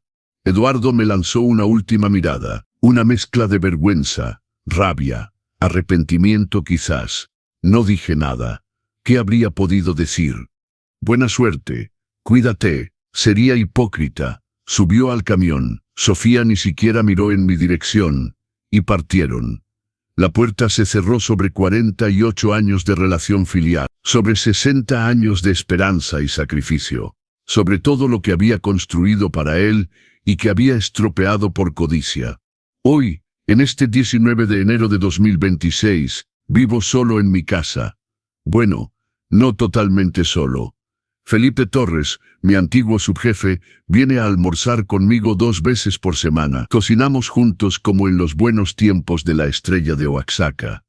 Hablamos de cocina, de técnicas, de recuerdos. Tiene 80 años, yo 87. Somos 2 viejos chefs que se niegan a soltar su pasión. La semana pasada preparamos un mole negro, el verdadero, a la antigua, con el caldo preparado el día anterior, los chiles tostados en el comal, la salsa ligada con chocolate de Oaxaca. 4 horas de trabajo para 2 personas. Una delicia absoluta. Don Arnoldo Pérez pasa a tomar café de vez en cuando. Me cuenta los últimos chismes jurídicos de Oaxaca. Me mantiene al corriente de la gestión de mi fideicomiso. Me aconseja sobre las inversiones. El doctor Ramírez me visita regularmente. Más como amigo que como médico. Jugamos ajedrez. Pierde seguido. Pretende que es a propósito para darme gusto. Sé que es falso, y eso me encanta. Reorganicé mi vida según mis deseos, mis necesidades, mi ritmo. Duermo en la suite principal, la que Esperanza y yo habíamos acondicionado. Volví a poner nuestras fotos por todas partes. Su perfume todavía está en el armario. Lo respiro a veces, cerrando los ojos, recordando. El patio se volvió mi santuario nuevamente. Cultivo mis verduras, mis hierbas aromáticas, mis chiles. Cada mañana tomo mi café en el corredor, mirando el templo de Santo Domingo. Es simple, es pacífico, es suficiente. Mi casa quedará a mi nombre en usufructo hasta mi muerte. Luego irá a la Fundación Mexicana de Apoyo a la Vejez, sección Ayuda a Personas Mayores sin Recursos. Servirá, espero, para ayudar a otros ancianos a no sufrir lo que sufrí, a guardar su dignidad, su libertad, su hogar. Mis departamentos también, mi seguro de vida y mis inversiones están repartidos. 40% para la Fundación Mexicana de Apoyo a la Vejez, 30% a la Asociación de Chefs Cocineros Jubilados de Oaxaca, que descubrí y que hace un trabajo formidable. 20% al Servicio de Cuidados Paliativos del Hospital Civil, que cuidó bien de Esperanza. Y 10% a Felipe, mi fiel amigo. Eduardo tendrá su legítima hereditaria como lo prevé la ley mexicana. Aproximadamente 150,000 pesos según los cálculos de don Arnoldo. ¿De qué pagar sus deudas de apuestas quizás? Nada más. ¿Tengo remordimientos? Sí. toneladas. Lamento no haber visto más temprano quién se había vuelto realmente mi hijo. Haberme cegado durante años sobre su debilidad de carácter, su cobardía, su codicia. Lamento haberle dado todo sin nunca exigir nada a cambio. El amor incondicional quizás no es siempre la mejor educación. Lamento que Esperanza partiera antes de ver todo esto, o al contrario, me alivia que partiera sin ver esto. Habría muerto de pena. La noche a veces pienso en ese pequeño muchacho que corría en el patio, que me mostraba orgullosamente sus dibujos de la escuela, que quería ser chef como papá, y me pregunto dónde fallé, en qué momento el camino se torció, qué error cometí en su educación. Demasiado amor, demasiada facilidad, no suficientes límites, no suficientes no es. No lo sé, no lo sabré nunca. Pero entonces me acuerdo de la risa de Sofía, de la mirada desviada de Eduardo, de las palabras solo estorba, y sé que hice la elección correcta, porque ciertas traiciones son inexpiables, porque ciertas heridas nunca curan, porque la dignidad a los 87 años vale todos los hijos del mundo. Hace 3 semanas recibí una carta de Eduardo, una larga carta manuscrita, 6 páginas de escritura apretada. Se disculpaba, decía que lo había estropeado todo, que se había dejado manipular por Sofía, que se arrepentía, que quería volver a verme, reconstruir nuestra relación, que se había divorciado, que Sofía se había ido a vivir a Ciudad de México con un hombre más rico, un inversionista que había conocido durante el proceso.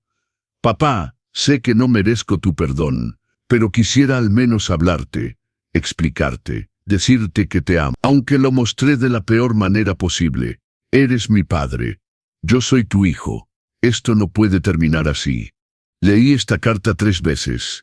Luego la puse sobre la mesa de la cocina al lado de la foto de Esperanza, tomada en este mismo patio hace 30 años. Sonreía, feliz, despreocupada, amada. ¿Qué opinas, mi amor?, murmuré a la foto. El silencio de la casa me respondió. Tomé la carta, la guardé en un cajón sin responderla, no por crueldad, no por venganza, simplemente porque no sé qué decir. El perdón es bello en teoría. Es noble, generoso, liberador. Pero ciertas traiciones cavan abismos que ningún puente puede franquear.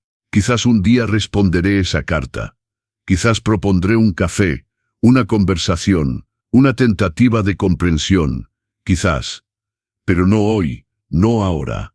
Hoy elijo la paz, la serenidad, la dignidad reconquistada. Elijo mis mañanas tranquilas con vista al templo de Santo Domingo. Mis almuerzos con Felipe, mi ajedrez con el doctor Ramírez, mi patio que renace cada primavera. Elijo vivir mis últimos años para mí, sin miedo, sin humillación, sin tener que mendigar respeto en mi propia casa, porque tengo 87 años, y finalmente comprendí algo fundamental. Nunca se es demasiado viejo para pelear por su dignidad. Nunca se es demasiado viejo para decir no. Nunca se es demasiado viejo para decir no. Nunca se es demasiado viejo para recomenzar. Ese domingo de Pascua, cuando fui echado de mi propia mesa, creí tocar el fondo de la humillación. En realidad, era el inicio de mi liberación. Porque al aceptar esa humillación en silencio, pude ver la verdad de frente. Y al ver la verdad, pude actuar. Mi barbacoa de cordero estaba perfecta ese día. 7 horas de cocción exactamente como debía. La carne se deshacía. Las especias estaban equilibradas, los acompañamientos sublimes. Sofía no sabía nada. Pero ese no era el problema. El problema era el desprecio, la arrogancia, la certeza de que un viejo de 87 años no podía defenderse más. Se equivocaron. Y ahora lo saben. Ayer preparé una nueva barbacoa de cordero para Felipe y yo. 7 horas de cocción. Perfecto. La saboreamos con un mezcal artesanal de Santiago Matatlán, hablando de los viejos tiempos, riendo de nuestros recuerdos de brigada. Era delicioso, era alegre, era libre, y esta noche al acostarme en mi cama, en mi cuarto, en mi casa, Me dije algo que no había sentido desde hace años. Soy feliz. No de una felicidad resplandeciente. No, de una felicidad tranquila. La de un hombre que libró su última batalla. Y que la ganó. La de un padre que perdió a su hijo, pero que reencontró su dignidad. Y entre los dos, sé lo que elegí. Sé lo que cuenta realmente. Esta es mi historia. La historia de un viejo que se creía terminado, disminuido, explotable, y que demostró que a los 87 años todavía se pueden tener recursos, voluntad y sobre todo, la última palabra. Si esta historia les conmovió, si tienen un padre anciano a su alrededor, tómense el tiempo de escucharlo realmente, de respetarlo, no por su dinero, no por su herencia futura, sino por lo que es, por lo que logró, por el amor que les dio. Porque el día que se den cuenta de que lo perdieron, a menudo es demasiado tarde. Y contrariamente a un platillo fallido, una relación familiar rota no se rehace. Yo, Roberto Alejandro Mendoza, antiguo chef, reconocido nacionalmente, viudo amoroso, padre traicionado, hice mi elección. Elegí la dignidad antes que la humillación, la justicia antes que la resignación, la soledad pacífica antes que la compañía tóxica. Y cada mañana, cuando me despierto en mi cuarto, en mi casa, libre y respetado, me digo que hice bien, aunque mi barbacoa de Pascua nunca fue apreciada a su justo valor por quienes debían. Porque al final, no era la barbacoa lo que contaba, era el respeto, la dignidad, el amor verdadero, y eso, ningún reconocimiento nacional, ningún patrimonio, ninguna herencia puede reemplazarlo. ¿Les gustó esta historia de dignidad reencontrada y justicia familiar? No olviden darle me gusta a este video, compartirlo con sus seres queridos y suscribirse al canal Los Consejos del Abuelo para más relatos auténticos y emotivos. Díganme en los comentarios, ¿piensan que don Roberto tuvo razón de llegar hasta el final? ¿De qué ciudad de México nos escuchan? ¿Han vivido una situación similar en su familia? Recuerden, el respeto no tiene edad y la dignidad no tiene precio. Una familia que solo los ama por su dinero no es una familia verdadera. Cuiden a sus mayores. Escúchenlos, respétenlos, no por lo que poseen, sino por lo que son. Muy pronto para una nueva historia. Mientras tanto, cuídense y cuiden a quienes aman de verdad. Un gran agradecimiento por su fidelidad. Y no olviden, la mejor venganza es la que se prepara con cuidado, paciencia y lucidez. Como un buen platillo, como una barbacoa de 7 horas. Hasta pronto, permítanme contarles algo más sobre esos meses entre el desalojo y hoy. Porque la historia no termina con el veredicto del juez. La verdadera transformación vino después, cuando la casa quedó vacía de su presencia tóxica y pude respirar nuevamente. Los primeros días fueron extraños. El silencio era tan profundo que me asustaba. Durante 2 años me había acostumbrado a sus voces, sus discusiones, el ruido constante de sus vidas invadiendo cada rincón. Y de repente, nada. Solo el tic-tac del reloj antiguo en el corredor, el canto de los pájaros en el patio, el sonido de mis propios pasos sobre las baldosas de Talavera. Me senté en el salón principal, ese que Sofía había declarado su espacio de teletrabajo. Me instalé en el sillón de orejas que había sido de mi padre, el que Esperanza y yo habíamos recuperado hace 40 años. Miré alrededor. Las paredes necesitaban una nueva mano de pintura. Los muebles estaban desacomodados, pero era mi espacio nuevamente. Lloré, no de tristeza, de alivio, como cuando quitas un peso aplastante de tus hombros y finalmente podés respirar profundo. Felipe fue el primero en visitarme. 2 días después del desalojo, llegó con una canasta llena de ingredientes del mercado de abastos, chiles frescos, hierbas aromáticas, un pollo de rancho todavía tibio. Don Roberto dijo con esa voz áspera que le conozco desde hace 50 años. Vamos a cocinar, como antes, como cuando éramos jóvenes y creíamos que podíamos conquistar el mundo con un buen mole. Cocinamos durante 6 horas, un mole amarillo tradicional, con sus 20 ingredientes, Su técnica precisa, ese equilibrio delicado entre picante, dulce, ácido. No hablamos mucho, no era necesario. El lenguaje de la cocina dice más que 1000 palabras. Cuando probamos el resultado, Felipe cerró los ojos. Todavía lo tienes, Roberto, ese don, esa magia que hace que un platillo simple se convierta en poesía. La magia nunca se va, Felipe, solo se duerme, esperando el momento correcto para despertar. Poco a poco otros amigos regresaron, antiguos clientes de la Estrella de Oaxaca, colegas chefs que había perdido de vista, vecinos del barrio que siempre me habían respetado. Mi casa se llenó nuevamente de vida, pero esta vez, vida verdadera, no la farsa tóxica que Eduardo y Sofía habían representado. Organicé una comida en diciembre pasado, una celebración pequeña, 12 personas, todos mayores de 60 años, todos con historias similares a la mía, hijos que habían decepcionado, familias que se habían roto, dignidades que se habían reencontrado. Preparé todo yo mismo, una entrada de chapulines con sal de gusano y tortillas recién hechas, un caldo de piedra servido en jícaras de barro, tasajo asado con salsa de chile pasilla, mole negro con pollo de rancho, y de postre, nicuatole de maíz morado con ate de membrillo.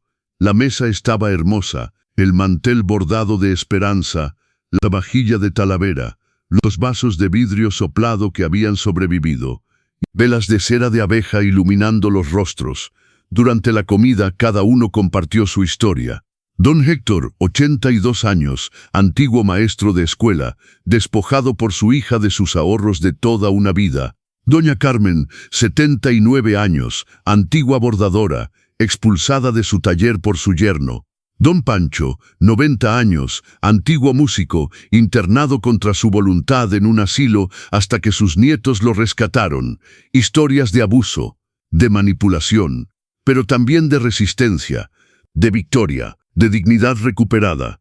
¿Saben qué descubrí?, dijo doña Carmen, sus ojos brillando a la luz de las velas. Que cuando te arrebatan todo, cuando tocas el fondo absoluto, ahí es cuando descubres de qué estás hecho realmente. Y resulta que estamos hechos de acero, no de papel. Todos brindamos, con mezcal artesanal, el bueno, el que se saborea lentamente, honrando a los que se fueron, celebrando a los que quedamos. Esa noche, después de que todos partieron, me quedé solo en el comedor, rodeado de platos vacíos, vasos usados, servilletas arrugadas, los hermosos desechos de una velada exitosa, y me di cuenta de algo.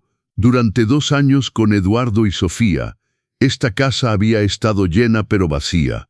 Ahora, incluso cuando estoy solo, está llena, llena de recuerdos verdaderos, de amor auténtico, de la presencia invisible de esperanza que nunca me abandonó realmente.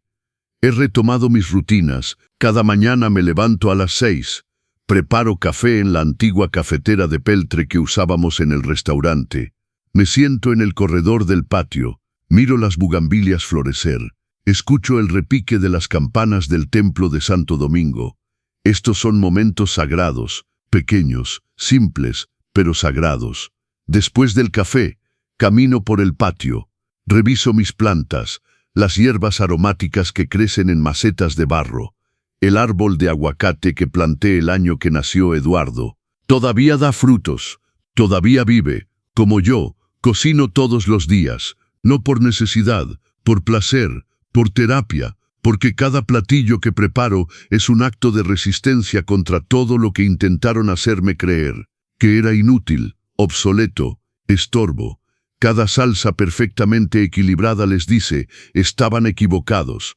Cada tortilla hecha a mano declara, todavía tengo valor. Cada mole que toma 6 horas les grita, mi tiempo no es desperdicio, es creación. He comenzado a escribir. Recetas, sí, pero también memorias. La historia del restaurante, las anécdotas de 50 años en las cocinas, los secretos que don Emilio me enseñó y que yo quiero preservar para las generaciones futuras. No para Eduardo, él eligió su camino, sino para otros jóvenes, los que todavía respetan la tradición, los que entienden que cocinar no es solo mezclar ingredientes, es preservar cultura, es transmitir amor, Es mantener viva la memoria de los que vinieron antes. La semana pasada vino un periodista del periódico Noticias de Oaxaca. Quería hacer un reportaje sobre los chefs históricos de la ciudad. Me entrevistó durante 3 horas. Le mostré fotos antiguas de la estrella de Oaxaca. Le conté historias de clientes famosos, de platillos legendarios. Don Roberto me preguntó al final, ¿cuál es el secreto de un buen platillo? Pensé un momento, el mismo secreto de una buena vida. Y sobre todo, respeto. Respeto por el producto, respeto por la técnica, respeto por quien va a comerlo. Y cuando ese respeto no existe, entonces no tienes un platillo, tienes comida. Hay una diferencia enorme. El artículo salió publicado hace 3 días. Roberto Mendoza, el chef que nunca se rindió, ocupó una página completa, con fotos, con recetas. Mi teléfono no ha parado de sonar. Antiguos comensales, estudiantes de gastronomía, personas que quieren aprender. Ayer vino una joven, 28 años, recién graduada de la escuela de gastronomía. Quería que le enseñara a hacer mole negro tradicional. ¿Por qué yo? Le pregunté. Hay chefs más jóvenes, más modernos, porque usted sabe hacerlo como debe ser, sin atajos, sin trucos, con el alma. Pasamos el día entero en la cocina. Le enseñé a tostar cada chile en el comal, a moler en el metate de piedra, a cocinar lentamente, pacientemente, dejando que los sabores se desarrollen. Don Roberto me dijo cuando terminamos, esto es lo que quiero hacer, no comida rápida, no fusiones raras, esto, comida verdadera, con historia, con significado. Le regalé uno de mis libros antiguos de recetas, con anotaciones de mi puño. Cuídalo, le dije, y cuando aprendas, enséñale a alguien más. Así es como las tradiciones sobreviven. Se fue con lágrimas en los ojos, abrazando el libro como si fuera oro. Y yo me quedé pensando, quizás esa es mi verdadera herencia, no los bienes materiales que Eduardo codiciaba, sino el conocimiento, la técnica, el amor por el oficio que puedo transmitir a quien realmente lo valore. Don Arnoldo vino ayer por la tarde. Tomamos café en el patio. Me contó que Eduardo le había contactado. Quería saber si había alguna manera de revertir la donación. Le dije que no, explicó don Arnoldo, que la donación es irrevocable, que los documentos están en orden perfecto, que no hay ningún recurso legal posible. ¿Cómo reaccionó? Se enojó, amenazó, pero son amenazas vacías. Ya perdió todos los recursos legales. El caso está cerrado. Me quedé callado un momento, mirando las bugambilias. ¿Crees que algún día entenderá? ¿Qué cosa? Que lo que perdió no fue dinero, fue algo mucho más valioso. Don Arnoldo asintió lentamente. Algunos nunca entienden, Roberto, y ese es su castigo, vivir el resto de sus vidas sabiendo que tuvieron un tesoro y lo despreciaron. Esa noche saqué nuevamente la carta de Eduardo del cajón. La leí por 4ª vez. Las palabras sonaban sinceras, pero ¿cuántas veces las palabras suenan sinceras y resultan ser solo manipulación? No lo sé, y esa incertidumbre me mata. Porque a pesar de todo, a pesar de la traición, del dolor, de la humillación, una parte de mí todavía ve a ese niño de 8 años corriendo en el patio, gritando, «Papá, mira lo que hice», mostrándome un dibujo, una tarea, un proyecto. Ese niño existió, era real. ¿En qué momento se transformó en el hombre que me traicionó? ¿O ese hombre siempre estuvo ahí, escondido, esperando la oportunidad? Estas preguntas no tienen respuesta, y quizás está bien así. Quizás no todo necesita una explicación. A veces la vida simplemente es, y nuestra única opción es decidir cómo respondemos. Yo elegí responder con dignidad, con justicia, con amor propio. Fue la decisión correcta. Para mí sí, para Eduardo, probablemente no.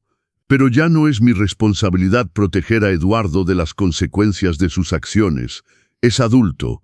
Hizo sus elecciones, ahora debe vivir con ellas, como yo vivo con las mías. Anoche cociné para mí solo, una cena simple, quesadillas de flor de calabaza, frijoles refritos, salsa verde con chile de árbol, tortillas recién hechas.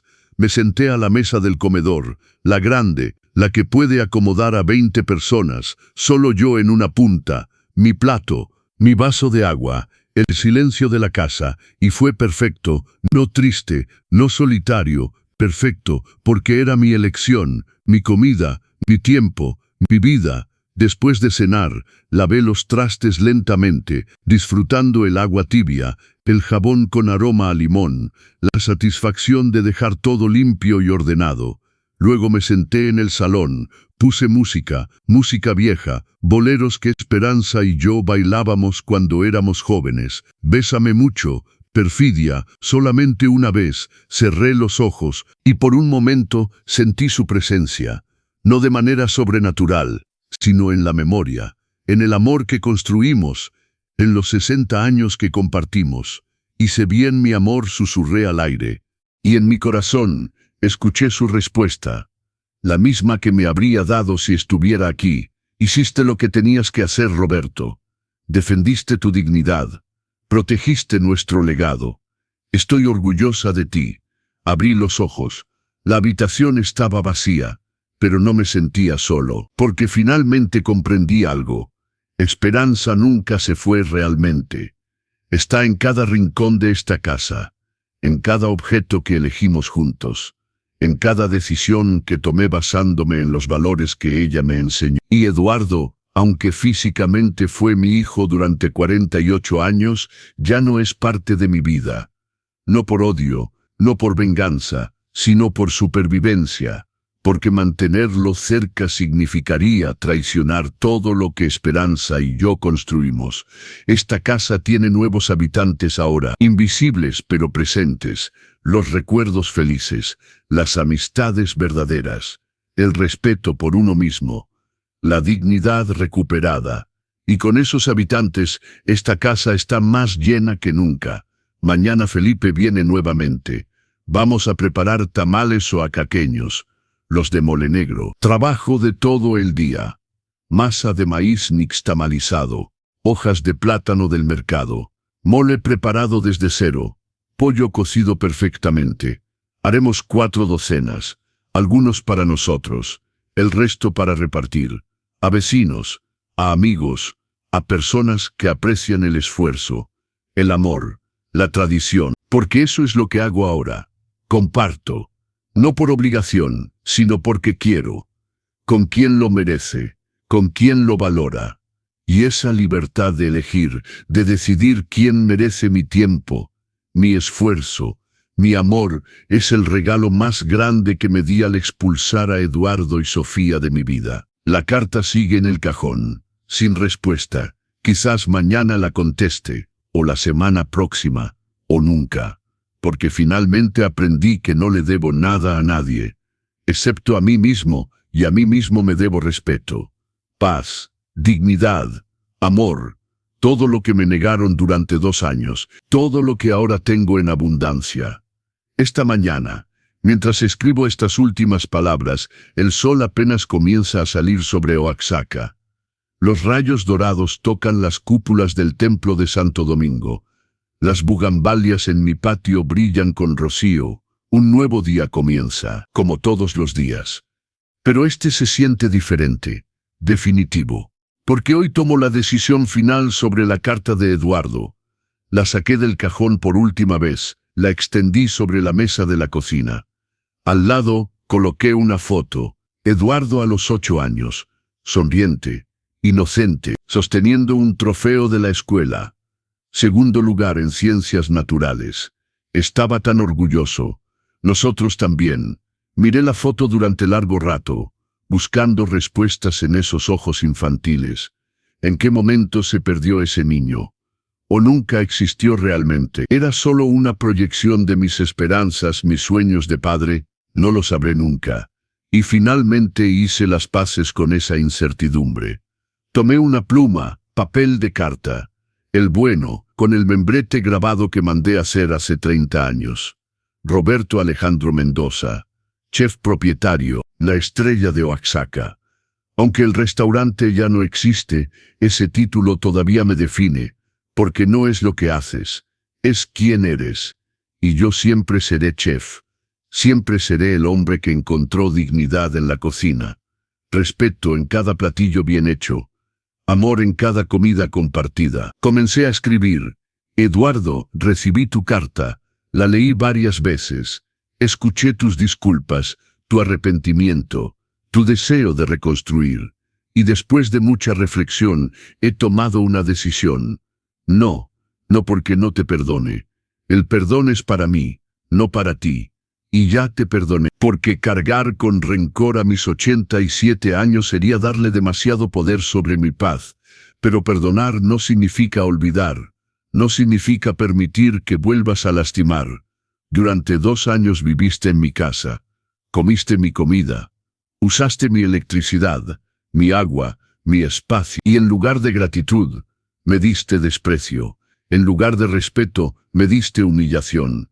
En lugar de amor filial, me diste codicia. No fue un error, no fue un momento de debilidad, fue un patrón, una elección repetida, día tras día, mes tras mes. Y cuando tuve el valor de defenderme, cuando usé las herramientas legales a mi disposición para protegerme, te enojaste, no por haberme perdido, sino por haber perdido acceso a mi dinero. Eso me dice todo lo que necesito saber. Dices que Sofía te manipuló. Quizá, pero tú elegiste dejar que te manipulara. Tú elegiste desviar la mirada cada vez que ella me humillaba. Tú elegiste priorizar tu comodidad sobre mi dignidad. Esas fueron tus elecciones. Ahora esta es la mía. No quiero verte. No quiero reconstruir. No quiero fingir que podemos volver a ser padre e hijo, porque esa relación murió. El día que me echaste de mi propia mesa, el día que permitiste que tu esposa llamara basura a mis recuerdos, el día que planeaste robarme mi libertad. Algunas cosas, una vez rotas, no se reparan. Esta es una de ellas. Tendrás tu legítima hereditaria cuando yo parta. La ley lo garantiza y yo la respeto. Será suficiente para que empieces de nuevo, para que pagues tus deudas, para que construyas una vida sin depender de herencia. Pero todo lo demás, todo lo que construí con tu madre, todo lo que representa nuestro amor y nuestro sacrificio, irá a donde debe ir, a personas que lo valorarán, instituciones que lo usarán para bien, amigos que merecen ser llamados familia. No te odio, Eduardo, pero ya no te amo como se ama a un hijo. Ese amor requiere respeto mutuo, confianza, reciprocidad, y tú destruiste todo eso. Lo que siento ahora es indiferencia. Y eso, curiosamente, es peor que el odio, porque el odio todavía es una conexión. La indiferencia es la ausencia total de vínculo. Eres un extraño que casualmente comparte mi apellido. Nada más. Vive tu vida. Aprende de tus errores. Sé mejor con las personas que encuentres en el camino. Pero no me busques más. Esta puerta está cerrada, y no se volverá a abrir. Con esto me despido, no con amor, sino con paz. La paz de saber que hice lo correcto. Para mí, para la memoria de tu madre, para la dignidad que tanto nos costó construir. Adiós, Eduardo. Roberto Alejandro Mendoza. Doblé la carta, la metí en un sobre. Escribí su dirección, la que don Arnoldo me había dado. Un departamento pequeño en la colonia Reforma. Alquilado. Ya no es dueño de nada. Las consecuencias de sus acciones. Caminé hasta el buzón de la esquina. Era temprano. Las calles apenas comenzaban a despertar. Vendedores preparando sus puestos. El panadero abriendo su negocio. El aroma de pan recién horneado llenando el aire. Metí la carta en el buzón. Escuché el sonido suave al caer. Y con ese sonido una puerta se cerró definitivamente. No sentí tristeza, no sentí alivio, sentí completitud, como cuando terminas de cocinar un platillo complejo, cuando el último ingrediente está en su lugar, cuando sabes que hiciste todo exactamente como debía hacerse. Caminé de regreso a casa lentamente, disfrutando la lanana, los colores de Oaxaca despertando, verde de las bugambalias, rosa de las jacarandas, azul del cielo que promete un día hermoso. Cuando llegué, Felipe ya estaba esperando en la puerta, con su canasta de mercado, sonriendo. ¿Listo para los tamales, don Roberto? Listo, compadre, listo. Pasamos el día en la cocina, como prometimos. nixtamalizando el maíz, preparando el mole desde cero, cortando hojas de plátano, armando cada tamal con cuidado, con amor, con respeto por la tradición. No hablamos de la carta. Felipe sabía. Me conoce desde hace 50 años. Sabe cuándo hablar y cuándo solo estar presente. Esa es la marca de la verdadera amistad. Terminamos al atardecer. 4 docenas de tamales perfectos. Los envolvimos. Algunos quedaron para nosotros, el resto los repartimos. A doña Lucía, la vecina de 90 años que vive sola y siempre tiene una palabra amable. A don Jorge, el librero de viejo que me consigue ediciones antiguas de libros de cocina. A la maestra Cordero, mi abogada, que peleó por mi dignidad. Al doctor Ramírez, que certificó mi cordura cuando otros querían declararme incapaz. Cada tamal entregado con gratitud, con reconocimiento, con amor, porque esa es mi familia ahora, no de sangre, de elección, de respeto mutuo, de cariño ganado, no impuesto. Esta noche, después de que Felipe se fue, me senté en el patio, con una taza de chocolate caliente, el de tablilla tradicional, batido a mano hasta que hace espuma. Las estrellas comenzaban a aparecer, una por una, como siempre, como lo han hecho durante millones de años, indiferentes a nuestros dramas humanos, a nuestros dolores, a nuestras victorias, y eso me dio perspectiva. En el gran esquema del universo, mi historia es minúscula, insignificante, apenas un susurro en la eternidad. Pero para mí es todo, es mi vida, mi lucha, mi victoria, y la viví con dignidad. Eso es lo que importa. Mañana despertaré nuevamente, prepararé mi café, me sentaré en el corredor, miraré las bugambalias, y comenzaré otro día. Quizás cocine algo especial. Quizás solo haga quesadillas simples, no importa. Lo que importa es que lo haré porque quiero, en mi casa, en mis términos, con mi dignidad intacta. Eduardo recibirá mi carta en unos días. Quizás responda, quizás no, ya no me importa. Su respuesta no cambiará nada. La puerta está cerrada, la decisión es final, y yo estoy en paz. A los 87 años finalmente aprendí la lección más importante, que la familia no se define por la sangre, se define por el respeto, por el amor genuino, por la voluntad de proteger, no de explotar. Eduardo fue mi hijo por nacimiento, pero dejó de ser mi familia el día que eligió la codicia sobre el cariño. Y esa fue su elección, no la mía. Yo solo respondí protegiendo lo único que realmente me quedaba. Mi dignidad. Si hay jóvenes leyendo esto, escuchen. Si tienen padres ancianos, respétenlos, no por su dinero, no por la herencia que algún día recibirán, sino por el simple hecho de que son seres humanos que merecen dignidad. Pasaron décadas trabajando, sacrificándose, construyendo vida, criando hijos. El mínimo que merecen es respeto, cariño, compañía genuina. No esperen hasta que sea demasiado tarde. No esperen hasta que la relación esté tan dañada que no pueda repararse. Y si ya están en esa situación, si ya traicionaron esa confianza, pregúntense, ¿vale la pena el dinero? ¿Vale la pena la herencia? ¿O preferirían tener una relación genuina con alguien que los amó incondicionalmente durante toda su vida? La respuesta debería ser obvia, pero para muchos no lo es. Y ese es el verdadero problema de nuestra sociedad, que valoramos más las cosas materiales que las relaciones humanas. Yo elegí diferente. Cuando me obligaron a elegir entre dignidad y familia, elegí dignidad, porque sin dignidad, ¿qué somos? Solo cáscaras vacías, esperando morir.